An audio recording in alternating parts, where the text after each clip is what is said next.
Kejaksaan Negeri Kendari akan memanggil Direktur PDAM Tirta Anoa dan Direktur CV Karya Sejati pekan depan untuk diperiksa sebagai tersangka kasus dugaan korupsi pengadaan pompa air.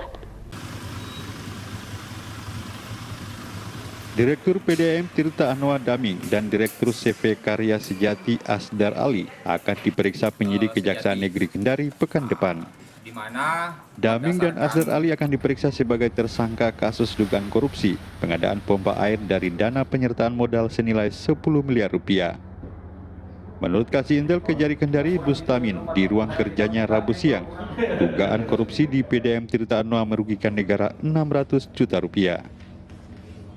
Nah, jadi kami tetap masih menggali, hanya kami dari tim penyidik sudah yakin betul bahwa perbuatan kedua orang tersangka ini termasuk dalam perbuatan melawan hukum tindak pidana korupsi.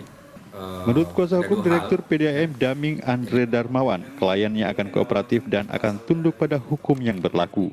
Andre meluruskan terkait temuan uang 600 juta rupiah yang disita Kejari Kendari saat melakukan penggeledahan di kantor PDAM pada Juni lalu. Uang itu tidak ditemukan di dalam kantor, melainkan di rekening kemudian diminta untuk ditarik dan diserahkan pada Kejari Kendari.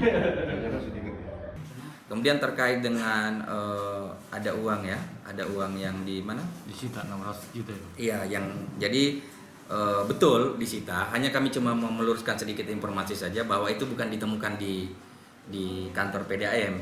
Jadi uang itu sebenarnya memang diminta oleh jaksa. Kemudian karena ada permintaan untuk menyerahkan uang 600 juta itu, kemudian pihak PDAM mengambil uang itu, mengeluarkan dari rekening PDAM, ya, sehingga kemudian pada saat datang penggeledahan itu kemudian diserahkan seperti itu. Penyidik Kejari Kendari telah memeriksa 22 saksi dalam kasus dugaan korupsi proyek pengadaan pompa air.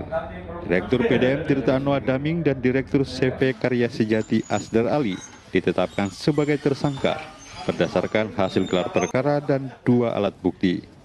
Dari Kendari, Febriono Tameng, iNews memberitakan.